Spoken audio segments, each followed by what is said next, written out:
bukan saja karena dia meniadakan hari Sabat, tetapi karena dia juga mengatakan bahwa Allah adalah Bapanya sendiri dan dengan demikian menyamakan dirinya dengan Allah. Ingat ya, anak Allah di sini adalah Allah, anak tunggal Allah Bapa ya, bukan Allah yang artinya umat atau ciptaan Allah. Sorry. Oke, Buti, waktu udah habis. Waktu Anda udah habis, menyamakan dirinya sendiri.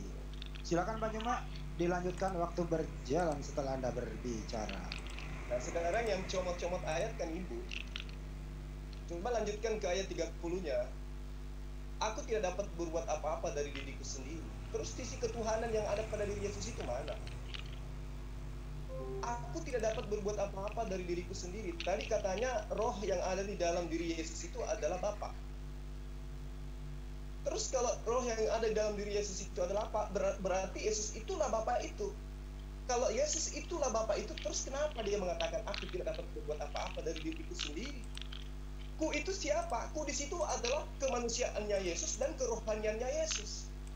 Roh yang ada di dalam dirinya itu yang menyebabkan Yesus mampu berbicara. Sosok mayat tidak akan mungkin mampu berkata, aku tidak dapat berbuat apa-apa dari diriku sendiri. Yesus mampu mengucapkan kata ini karena pengaruh roh yang ada di dalam dirinya. Berarti salah kalau dikatakan Yesus dalam roh dalam dirinya itu adalah Tuhan itu sendiri, salah. Karena dengan rohnya itulah justru Yesus mengatakan, aku tidak dapat berbuat apa-apa dari diriku sendiri. Yesus sebagai mayat tidak mungkin berkata-kata seperti itu. Contoh, di dalam Yohanes 19 ayat 40, mereka mengambil mayat Yesus, mengapaninya dengan kain lenan. Dapatkah mayat Yesus berbicara? Tidak. Karena roh yang ada pada dirinya itu sudah diambil oleh Sang Pencipta alam semesta. Berarti ketika Yesus berkata, aku tidak dapat berbuat apa-apa dari diriku sendiri, di situ ada unsur roh yang diklaim oleh Kristen sebagai Bapa yang ada dalam diri Yesus. Berarti kalau itu benar, berarti Bapa tidak mampu berkata-kata dari dirinya. Ini Tuhan KW. Sementara ayatnya sangat jelas di dalam Mazmur 121 ayat 2 sampai ayat 4. Pertolonganku adalah dari Tuhan yang menjadikan langit dan bumi. Ia tak membiarkan kakiku goyah. Penjagamu tidak akan terlelap, sesungguhnya tidak terlelap dan tidak tertidur penjaga Israel. Kalau penjaga Israel itu yang adalah Allah, yang adalah Hasem, terlelap saja tidak, apalagi jadi mayat. Nah ini yang harus disadari oleh teman-teman Kristen, bahwa Tuhan datang dalam rupa manusia itu sungguh bukanlah ajaran Yesus. Itu ajaran yang diajarkan oleh penguasa yang menguasai tempat wilayah di mana Yesus itu mendakwakan kepada Bani Israel menyembah kepada Allah saja. Tapi pada saat itu dikuasai oleh penjajah yang menganut ajaran pagan, maka ajaran pagan ini lebih berkuasa untuk disebarkan daripada ajaran Yesus yang hanya 12 muridnya. Apalagi Yesus dalam Matius 10 ayat 5 sampai 6 berpesan kepada murid-muridnya. Kepada ke-12 muridnya Yesus berpesan, jangan kamu ke bangsa lain. Murid yang taat tidak akan melanggar perintah Yesus. Lalu oke, waktu sudah habis, Bang Juma. Waktu sudah habis. Dilanjut. Oke, Bu Uti, silakan waktu Anda 3 menit. Waktu berjalan setelah Anda berbicara. Ya, Pak Juma tidak bisa menyanggah pernyataan saya dari Yohanes 5, Yohanes 8. Tidak sama sekali Pak Juma bahas. Karena apa? Karena Pak Juma tidak punya pembelaan terhadap itu, oke? Jelas saya mengatakan ya bahwa Yesus sendiri mengatakan akulah dia. Dia siapa? Ayat itu jelas menunjukkan bahwa akulah dia yang mengutus aku, oke? Itu jelas. Lalu dia yang mengutus aku itu di dalam Alkitab itu adalah anak Allah, ya kan? Anak Allah di situ bukannya anak Allah yang artinya umat Allah yang ditulis di dalam Alkitab sebagai huruf kecil, tetapi anak Allah dalam huruf besar yang artinya anak tunggal Bapa. The Son of God, bukan the Children of God, yang artinya Mesias, yang artinya Kristus. Yang ditulis oleh Yohanes ini sendiri bahwa anak Allah itu artinya Allah sendiri, ya. Allah sendiri yang datang menjadi seorang anak yang disebut anak tunggal Bapa. Bapak tidak bisa menolak pernyataan saya yang seperti ini karena saya bicara konteks. Yang Bapak ajukan kepada saya hanyalah ngelindur, ambil ayat lagi, ambil ayat lagi. Oke? Dan ketika Bapak tadi mengatakan tentang Mesias, ya. Mesias, Bapak juga tidak bisa mengatakan bahwa yang ditunggu-tunggu oleh orang Yahudi itu hanyalah seorang yang kepalanya ditomplokin minyak gitu loh. Itu jelas keoonan yang luar biasa gitu loh. Nah sekarang Pak Juma datang lagi, bawa saya lagi, menggiring saya lagi kepada pernyataan dari Raja Daud. Raja Daud mengatakan pertolonganku adalah dari Tuhan. Yang di sini juga sama sekali Bapak Juma tidak bicara tentang konteks. Karena di sini berkata tentang Tuhan yang Elohim ada pada masanya sebelum Yesus lahir, ya. Jadi yang dimaksud oleh Raja Daud itu adalah pertolonganku adalah dari Elohim.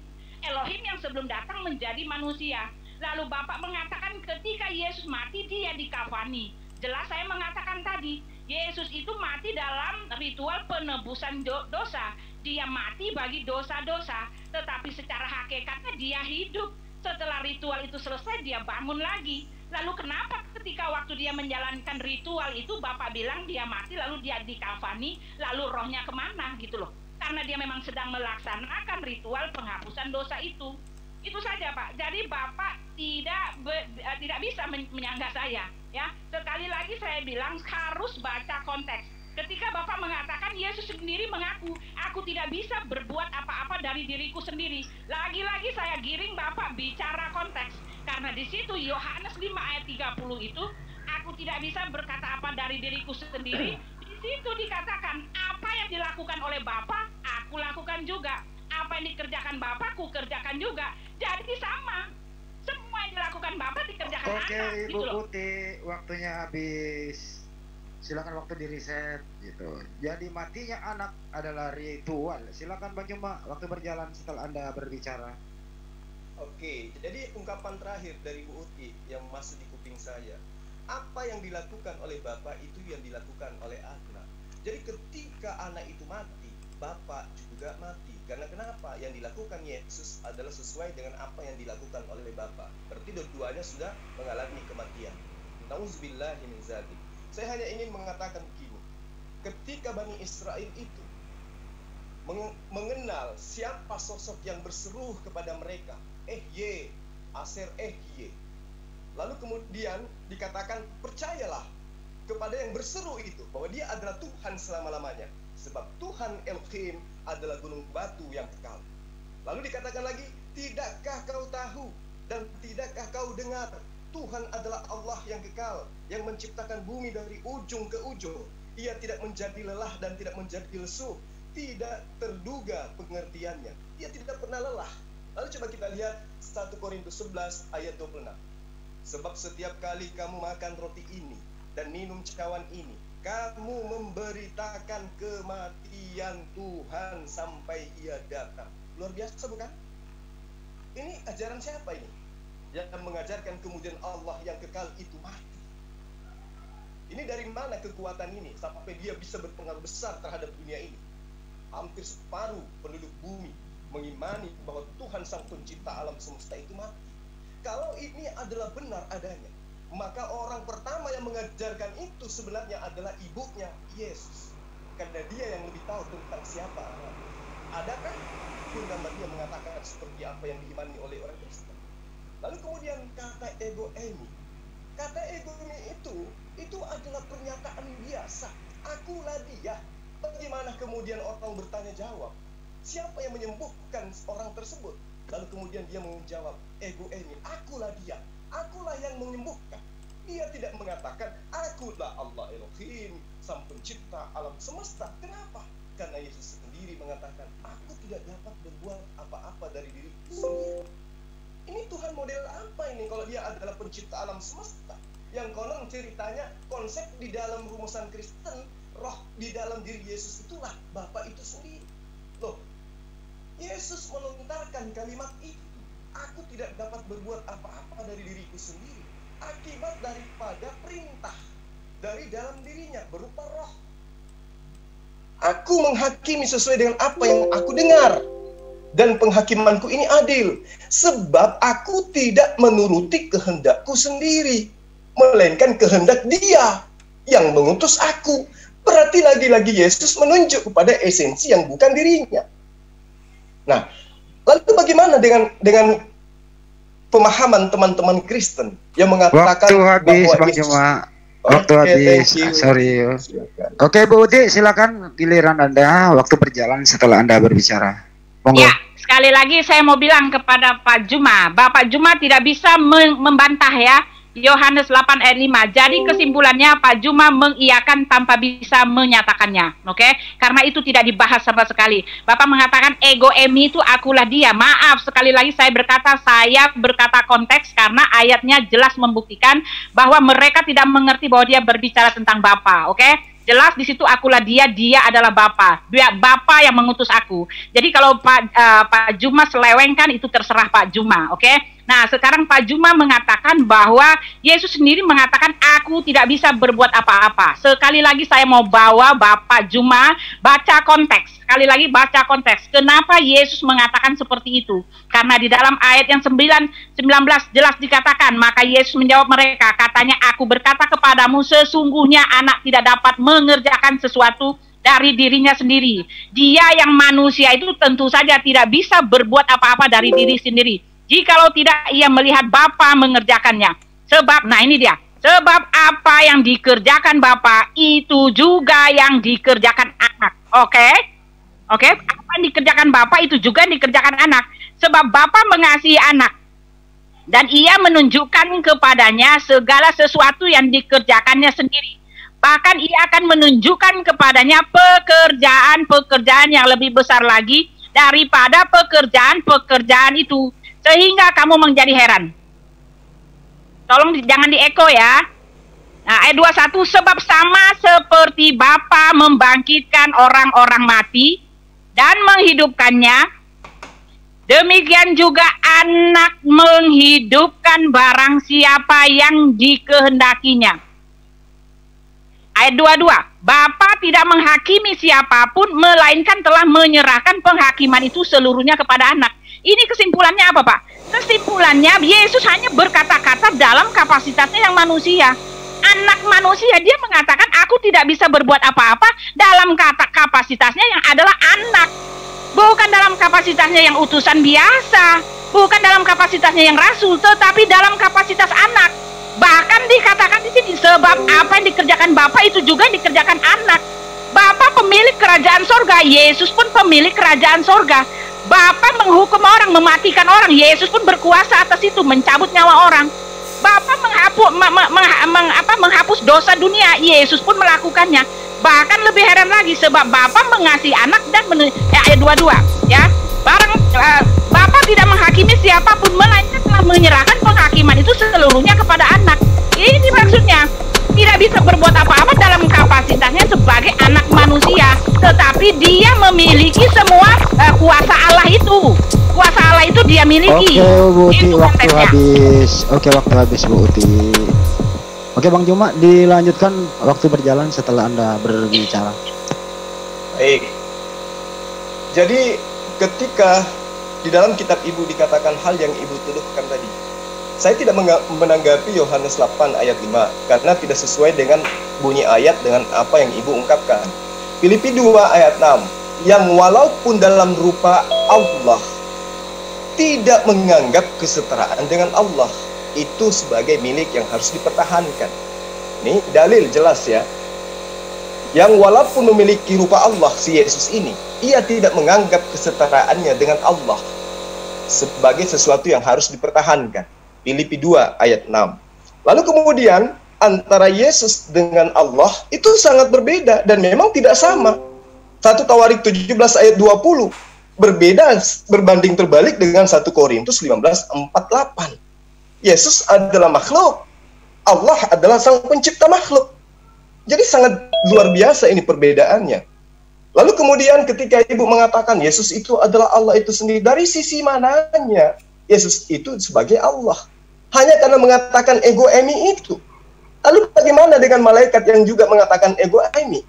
Bagaimana dengan Azael yang juga mengatakan ego eimi? Bagaimana dengan malaikat yang juga mengatakan ego eimi? Apakah mereka ini juga adalah Tuhan? Tidak, tergantung dari apa? Dari konteks daripada dalil itu tadi. Makanya saya katakan, di mana Yesus mengatakan ego eimi? Apa ayat sebelum dan sesudahnya? Itu adalah soal jawab. Siapa yang melakukan hal itu? Siapa yang melakukan hal ini? Lalu kemudian ketika ibu mengatakan, siapa yang bisa mengutus malaikat? Adakah manusia, adakah makhluk di muka bumi ini yang bisa mengutus malaikat? Ya, anggaplah itu benar, Yesus mengutus malaikat. Tetapi orang yang punya rasio bahwa Tuhan itu bukan manusia dan bukan anak manusia. Apa yang Yesus katakan di dalam Yohanes 17 ayat 7? Mereka semua sekarang tahu. Mereka semua sekarang paham bahwa semua yang ada pada diriku itu semua berasal daripadamu yang telah mengutus aku. Dan selesai. Jadi Yesus mengutus malaikat, kemampuan itu berasal dari Tuhannya. Yesus membangkitkan orang mati, kemampuan itu berasal dari Tuhannya. Apapun yang ada pada diri Yesus, semua berasal dari Dia yang telah mengutus Yesus. Itu makanya saya katakan, Yesus itu jelas mendudukkan dirinya sebagai apa? Konsep hidup kekal yang sudah diberikan Yesus kepada muridnya itu kayak mana? Yang kemudian kami Muslim mengatakan itu adalah persaksian Yesus. Di dalam bahasa Islam itu adalah syahadatnya Yesus. Hidup kekal itu. Artinya keselamatan itu. Artinya orang yang diridai oleh Allah itu. Artinya orang yang menghambakan diri kepada Sang Pencipta itu adalah mereka yang mengenal Allah, satu-satunya Allah yang benar. Jangan diganggu gugat itu lagi, kata Yesus. Satu-satunya. Gak ada sekutu. Mau dia itu ada manusia yang kemudian membangkitkan orang mati, ada manusia yang mendatangkan malaikat atau apapun itu. Waktu sudah habis Bang Juma. Mohon maaf, waktu sudah habis. Sebelum Ibu Uti berbicara, Bu Uti, ini Anda masih mau satu session lagi atau satu round atau mau closing statement sekarang apa mau nambah 3 menit sesudah ini? Belum selesai. Nambah lagi belum selesai. Oke, baik, lanjut. Silakan. Waktu berjalan setelah Anda berbicara. Nambah berapa lama? Ini 3 menit. Kan nanti kalau mau habis ini closing statement ya. Loh, emang saya udah habis berapa banyak? Udah berapa lama? Udah 10 kali ngomong saya. Kan 30 menit jatahnya. Enggak ya? Ini maksudnya saya itu kalau Ibu masih mau nambah lagi saya beri waktu. Kalau enggak ya silakan. Oh, ya enggak lah, masa kamu nanyain gitu. Oke, ya, saya lanjut. mau terus ya, saya mau jawab semua. Silakan. Saya mau sanggah semua ya, ke penyesatan sebentar. Pak Juma. Waktu berjalan setelah Ibu berbicara, monggo. Nah, Pak Juma, tadi Pak Juma mengatakan EGM itu berdasarkan konteksnya, ya kan? Pak Juma sendiri telah mengakui, ya, selamat untuk Pak Juma. Pak Juma mengatakan bahwa semua itu berdasarkan konteksnya. Dan konteks di ayat Yohanes 8 itu menyatakan dengan jelas, akulah dia di situ adalah Bapa sendiri.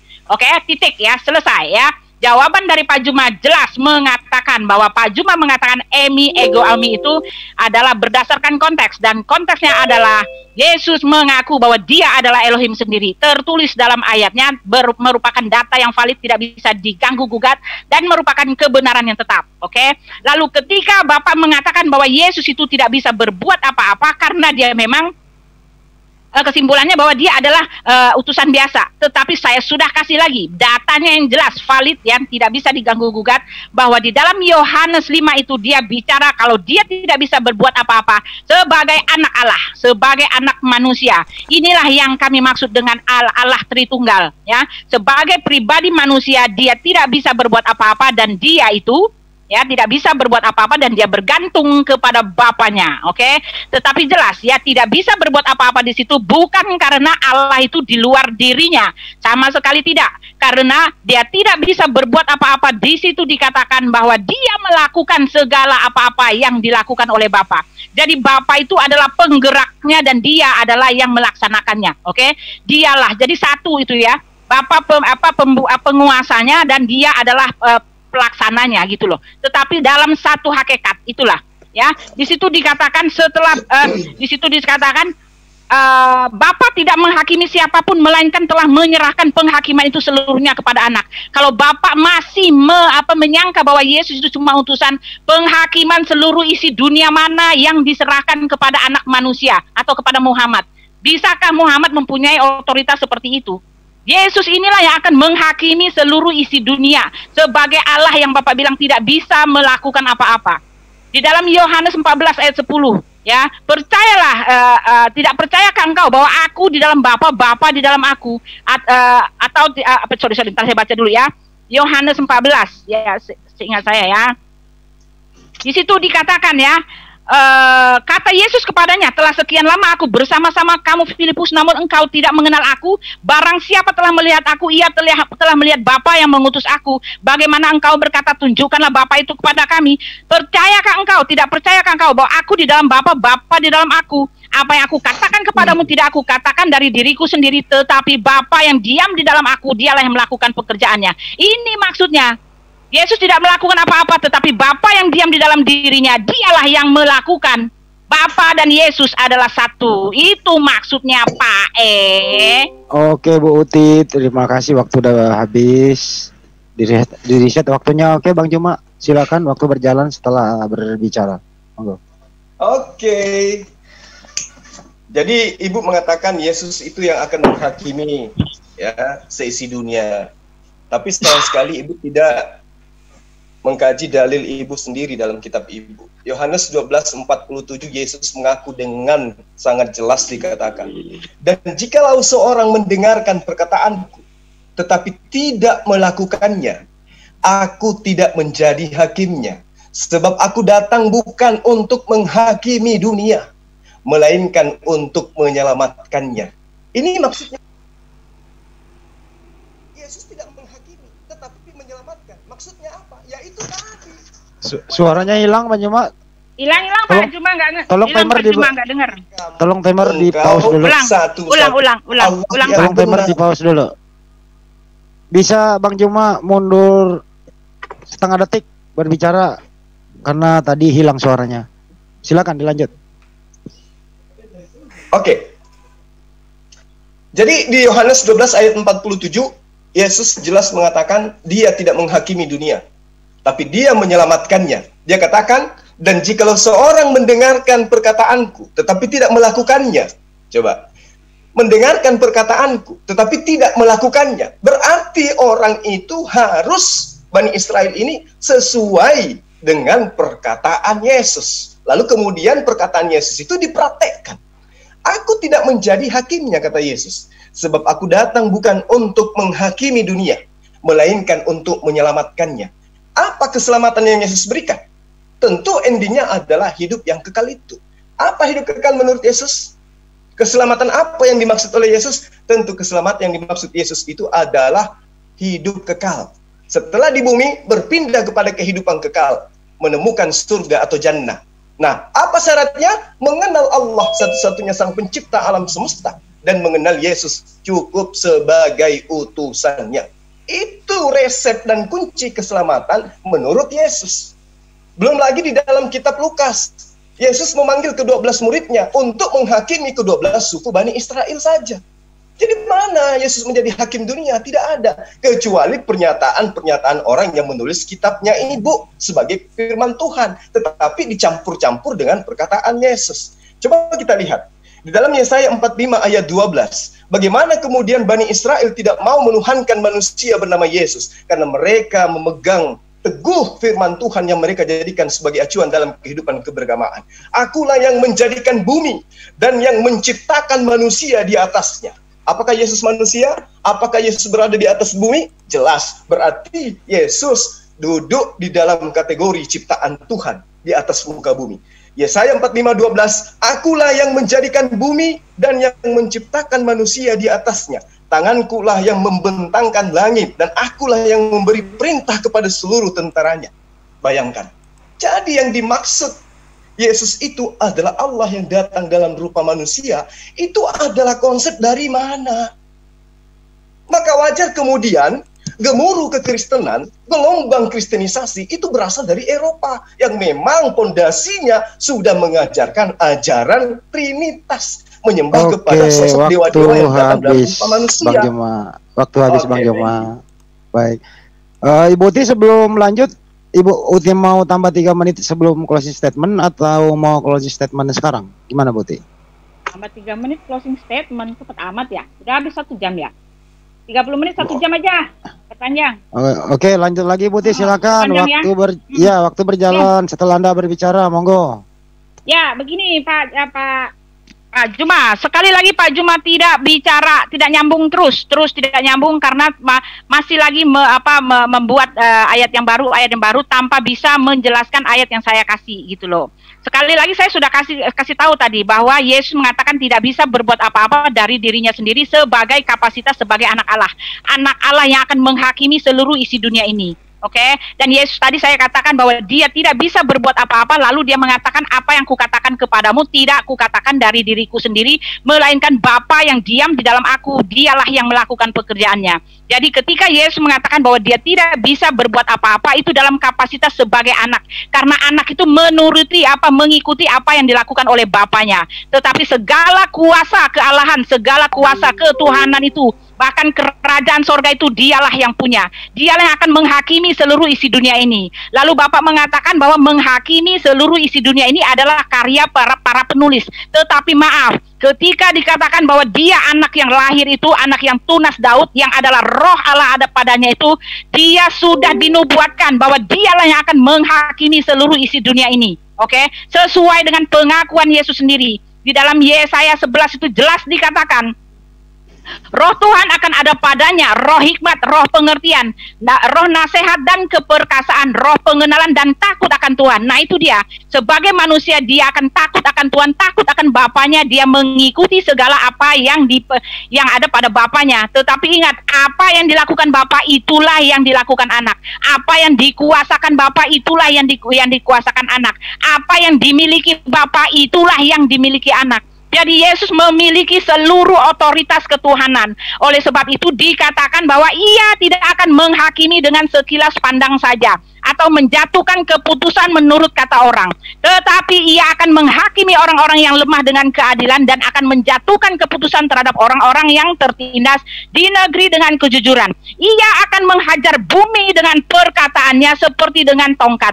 Dan dengan nafas mulutnya ia akan membunuh orang fasik. Maaf Pak, jadi kata Bapak bahwa itu hanyalah akal-akalan para penulis. Bapak ngawur, karena ini ada di dalam kitab Perjanjian Lama, dinubuatkan untuk Yesus bahwa roh Tuhan itu ada padanya yang membuat dia berkuasa menghakimi seluruh isi dunia ini. Oke?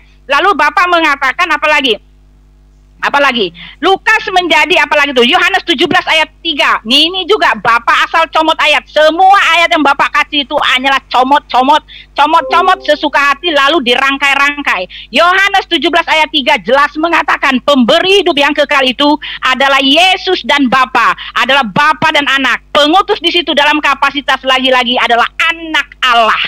Anak Allah yang memberikan hidup yang kekal, Pak. Oke, waktu habis. Silakan Bang Juma, waktu berjalan setelah Anda berbicara. Baik, jadi ibu ini bukannya membantah saya. Ibu membantah semua dalil-dalil yang Yesus ucapkan. Bukan membantah saya. Adapun saya menyampaikan ayat per ayat, itu menjelaskan pemahaman ibu tentang Yesus. Ibu lari lagi ke Yohanes 8. Jelas Yesus mengatakan di situ, biarpun aku bersaksi tentang diriku sendiri, namun kesaksianku itu benar, sebab aku tahu dari mana aku datang dan kemana aku akan pergi. Suaranya menghilang, Bang Juma. Suara, stop dulu. Pause dulu, pause. Suaranya mengecil. Suara mengecil. Di pause dulu, bentar. Bang Juma, suaranya kecil. Halo, Bang Juma. Maka penghakimanku benar. Bentar. Sebab apa? Oke. Aku tidak seorang. Ulang, Pak. Sebentar. Ulang, Pak. Bang Juma, sebentar. Ya, ada moderator. Suara Anda hilang kira-kira kurang lebih 50 detik ke belakang. Silakan kira-kira pulang 50 detik ke belakang, suara tidak kedengaran dengan baik. Monggo. Oke.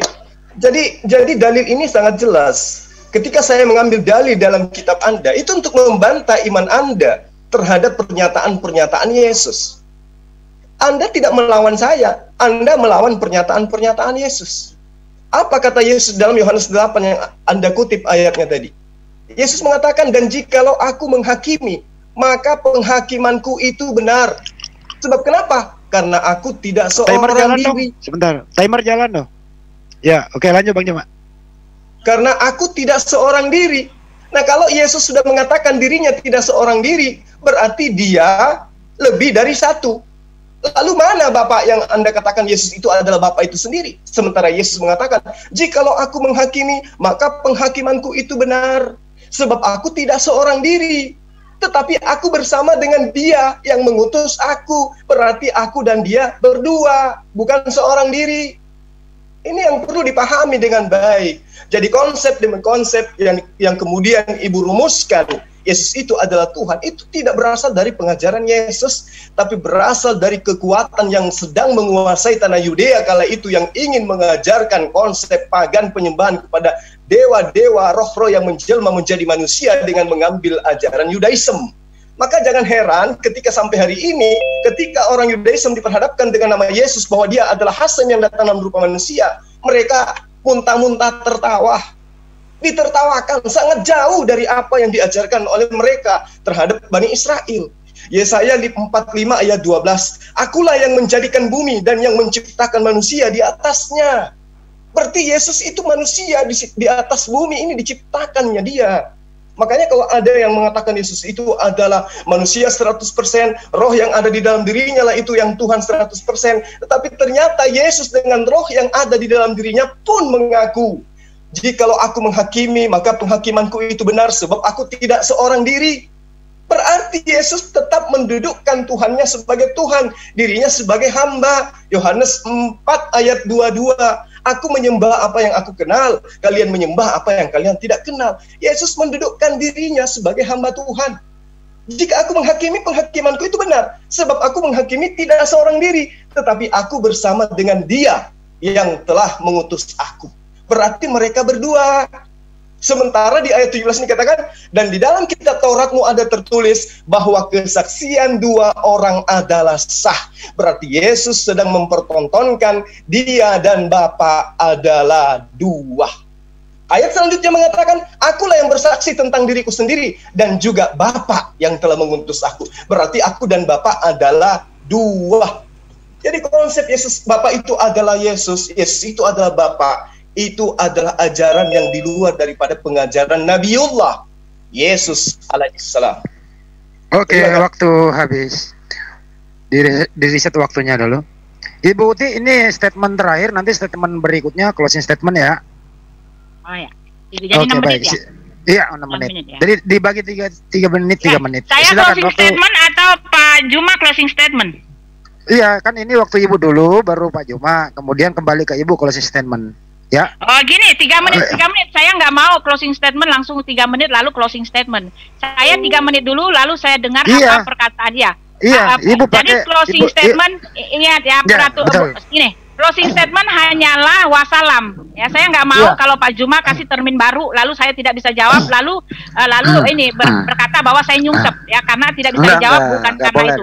Ya, Ibu pakai sekarang 3 menit ini, kemudian dipakai Pak Juma juga 3 menit, kemudian kembali ke Ibu closing statement. Closing statement wassalam. Cuma 1 menit saya minta closing statement wassalam. Oke, silakan Ibu. Yang terakhir ya. Iya. Silakan Bu. Inilah yang terakhir. Anda berbicara. Monggo. Oke, nah sekali lagi ya, Pak Juma jelas tidak bisa merangkai atau tidak bisa bicara satu topik ya. Sudah jelas Pak Juma tidak bisa menyanggah pernyataan saya bahwa ketika Yesus mengatakan bahwa aku tidak bisa berbuat apa-apa dari diriku sendiri adalah perkataannya dalam kapasitasnya yang anak manusia ya. Dalam kapasitasnya anak Allah yang artinya jelmaan Allah yang telah datang menjadi manusia. Sebagai manusia, Yesus tidak bisa berbuat apa-apa dari dirinya sendiri. Tetapi Yesus telah menyatakan apa yang dilakukan Bapa, itulah yang dilakukan anak. Apa yang punya milik kuasa Bapa, itulah yang dikuasakan kepada anak. Yesus mempunyai otoritas ketuhanan. Yesus mempunyai segala yang dimiliki oleh Bapa. Bahkan lebih besar lagi, Pak Juma tidak bisa menolak atau menyangkal perkataan saya bahwa Yesuslah yang akan menghakimi seluruh isi dunia ini. Itu tercatat bukan pernyataan dari penulis, tetapi di dalam Yesaya sudah dinubuatkan bahwa roh Allah itu ada padanya sehingga Dia berkuasa menghakimi seluruh isi dunia ini. Dan itu pun tidak disanggah oleh Bapak Zulkifli. Lalu kata Bapak Zulkifli bahwa akulah yang bersaksi dan Bapak yang mengutus aku, itu artinya ada dua. Maaf Pak, saya bukan menolak perkataan Yesus, tetapi saya dan semua orang-orang Kristen di dunia ini tahu cara membaca Alkitab. Kami membaca Alkitab dengan konteksnya, kami membaca Alkitab seluruhnya satu paket.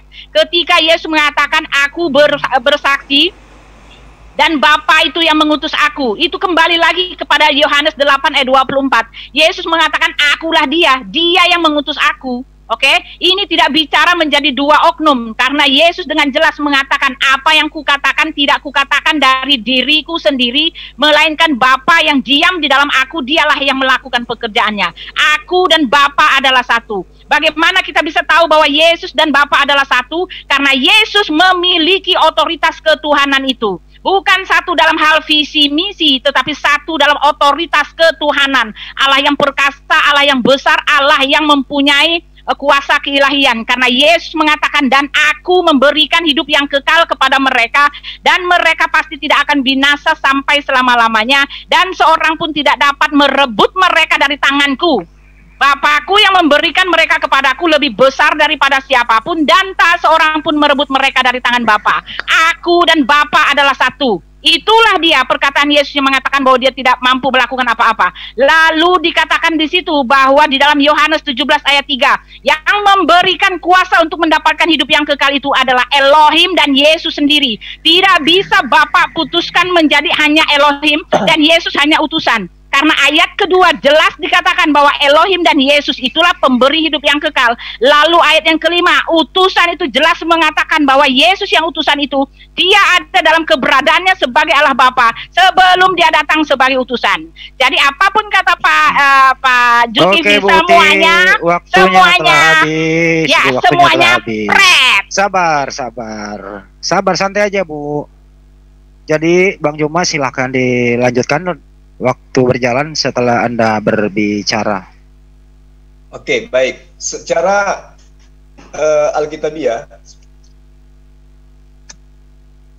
ending daripada pengajaran Yesus itu terekam di dalam kitab yang kemudian dijadikan sebagai acuan orang Kristen. Lukas 10 ayat 16. Barang siapa mendengarkan kamu, ia mendengarkan aku. Dan barang siapa menolak kamu, ia menolak aku. Dan barang siapa menolak aku, ia menolak dia yang mengutus aku. Lalu kemudian di kitab Yohanes jelas dikatakan, Yohanes 5 ayat 30, aku tidak dapat berbuat apa-apa dari diriku sendiri. Aku menghakimi sesuai dengan apa yang aku dengar, dan penghakimanku itu adil, sebab aku tidak menuruti kehendakku sendiri, melainkan kehendak dia yang mengutus aku. Matius 10 ayat 40, barang siapa menyambut kamu, ia menyambut aku. Dan barang siapa menyambut aku, ia menyambut dia yang mengutus aku. Markus 19 ayat 37. Siapa yang menyambut seorang anak seperti di dalam namaku, ia menyambut aku. Dan barang siapa menyambut aku, bukan aku yang disambutnya, tetapi dia yang telah mengutus aku. Berarti Yesus sangat jelas menyatakan dirinya itu adalah utusan Allah. Dan semua yang menjadi utusan Tuhan itu bukan Tuhan. Musa utusan Tuhan, Daud utusan Tuhan, Yosua bin Nun utusan Tuhan, Harun utusan Tuhan. Apakah mereka itu Tuhan? Tidak. Semua yang diutus Tuhan tentu bukanlah Tuhan. Kemudian ketika Yesus mengatakan di dalam Yohanes 12 ayat 47, jikalau seorang mendengarkan perkataanku tetapi tidak melakukannya, aku tidak menjadi hakimnya. Sebab aku datang bukan untuk menghakimi dunia, melainkan untuk menyelamatkannya. Yesus menyelamatkan dunia dengan cara apa? Dengan cara memberikan pengajaran-pengajaran.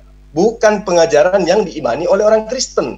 Karena pengajaran yang diimani oleh orang Kristen adalah konsep yang berasal dari seberang. Contoh, menyembah Yesus. Adakah perkataan Yesus untuk dilakukan seperti hal yang dilakukan oleh Kristen menyembah Yesus? Tidak ada. Berarti apa yang kemudian dijadikan konsep iman oleh orang Kristen adalah pengajaran yang datang dari seberang, masuk ke dalam pengajaran Yesus. Makanya Yesus mengatakan, waspadalah, akan banyak pengajar-pengajar palsu yang datang dengan membawa namaku. Jika ada yang berkata, ada Mesias di sini, ada Mesias di sana, jangan kau percaya, kata Yesus. Jadi orang yang setelah Yesus pergi, kemudian datang membawa-bawa nama Yesus, kata Yesus, waspada kepada mereka. Dan mereka akan menyesatkan banyak orang. Itu yang terjadi saat sekarang. Nah, kembali kepada pengajaran Yesus, bahwa dia adalah Tuhan itu sendiri. Jelas di dalam kitab yang Ibu Uti pahami sebagai firman Tuhan, jelas mengatakan Yesus itu bukan Tuhan, tetapi hanya utusan Tuhan. Oke, baik. Waktu sudah habis, Bang Joma. Oke, thank you. Baik. Oke, sebelum closing statement masing-masing pembicara, moderator mau menanggapi dulu atau minta atensi bahwa bersediakah di antara kedua pembicara menerima respon tanya jawab dari audiens? Saya mungkin batasi 3 aja. Boleh ya? Boleh. Boleh. Bang Juma boleh ya, Bang Juma? Boleh. Oke. Mohon juga nanti kalau mau bertanya silakan raise hand, dan mohon kalau bertanya usahakan bertanya kepada kedua pembicara agar adil.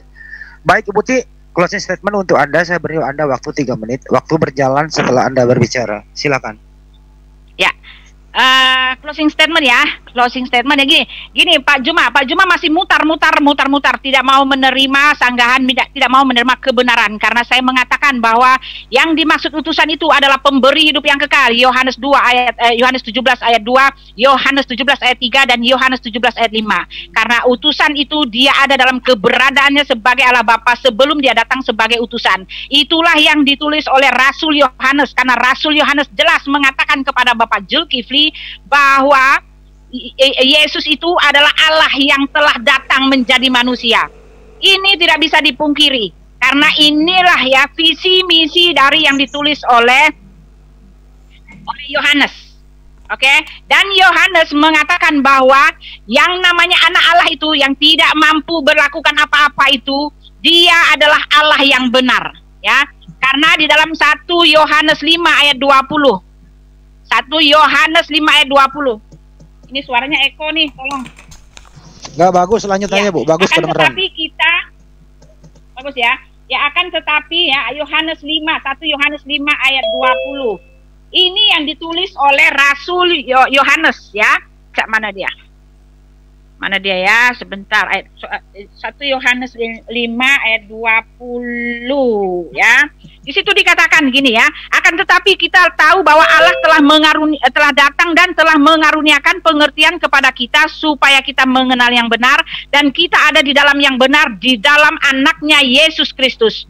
Dia atau Yesus adalah Allah yang benar dan hidup yang kekal. Ini ayat tidak bisa Bapak Zulkifli pungkiri, karena inilah visi misi dari penulisan Rasul Yohanes. Rasul Yohanes bahkan mati, bahkan dipenjara karena menyatakan bahwa Yesus adalah Tuhan. Jadi tidak ada satupun ayat yang ditulis oleh Yohanes yang menunjukkan bahwa Yesus bukan Tuhan, karena dia bahkan dipenjara karena pernyataannya yang mengatakan Yesus adalah Tuhan. Jadi ini harus Pak Zulkifli ketahui. Lalu Pak Zulkifli lagi mengatakan apa lagi tadi tuh? Di dalam apa lagi tuh tadi tuh? Ya seperti itu. Jadi Pak Zulkifli hanya memutar-mutar ya, hanya putar-putar dan menyangkal semua pernyataan saya. Pak Zulkifli mengatakan bahwa Yesus cuma utusan. Maaf Pak, di dalam Alkitab kami, utusan itu adalah utusan dalam daging, tercatat di dalam Roma 8 ayat 3. Di situ dikatakan bahwa yang dimaksudkan utusan itu adalah tubuh daging kejasmanian Yesus yang datang menjadi manusia. Itulah yang disebut utusan. Bukan sama dengan utusan dunia ini. Karena utusan buat Yesus, dia berkuasa melempar Pak Zulkifli ke neraka. Karena utusan buat Yesus, dialah pemilik kerajaan sorga ini. Karena utusan buat Yesus itu, dia yang akan datang di awan-awan dan memegang kendali untuk hari penghakiman, untuk pelemparan Pak Zulkifli ke neraka.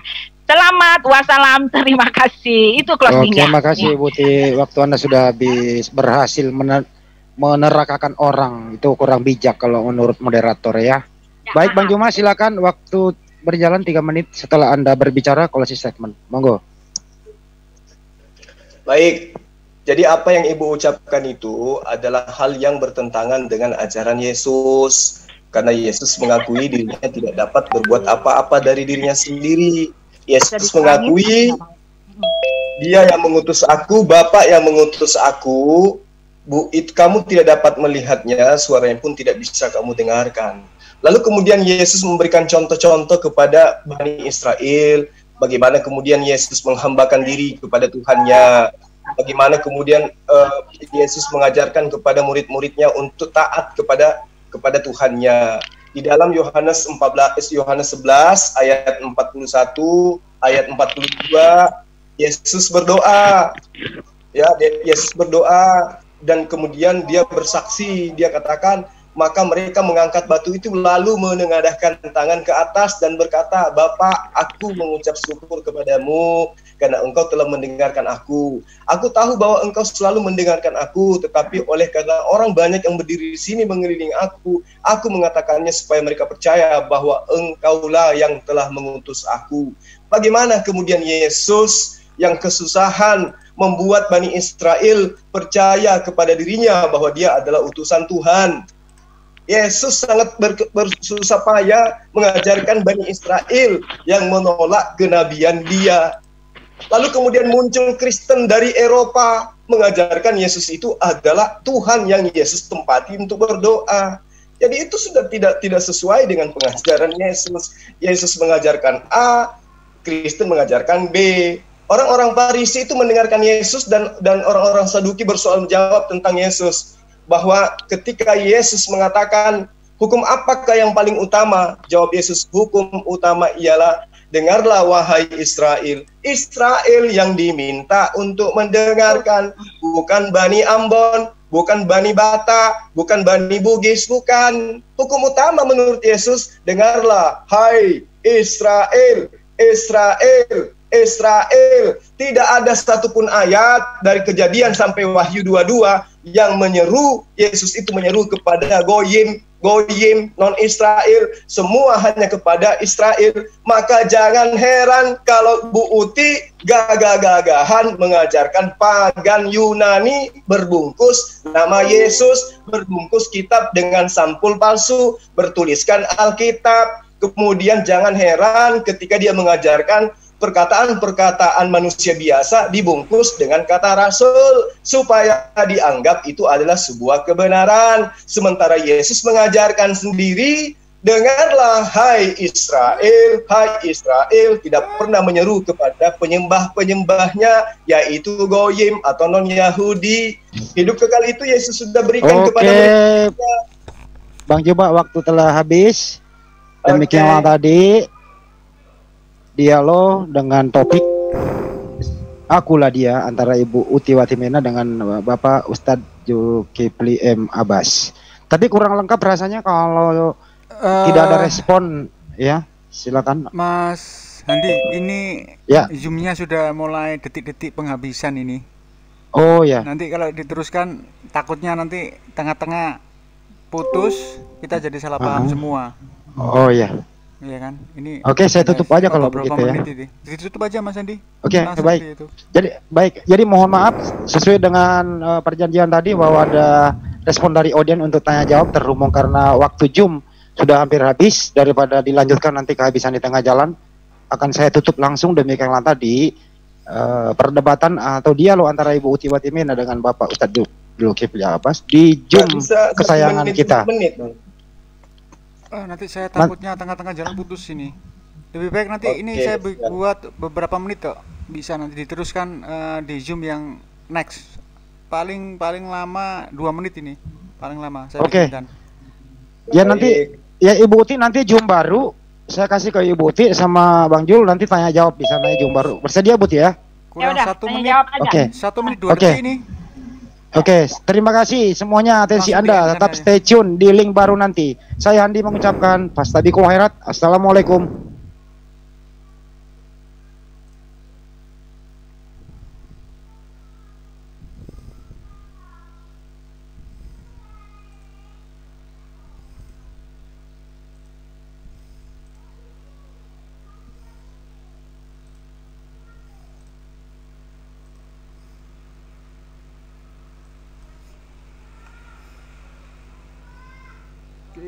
Putus